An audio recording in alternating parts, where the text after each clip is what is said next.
நஞ்சை கழனிகளின் நாயகனே நீ வாழ்க, நடனமிடும் காவேரி காவலனே நீ வாழ்க.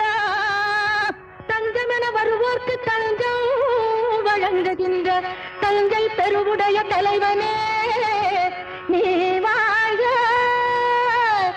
பெஞ்சமரில் வெற்றி கண்டு அஞ்சலிக்கும் மக்களுக்கோர் பின்னுயர் பெரிய கோயில் தந்த வீரராஜராஜ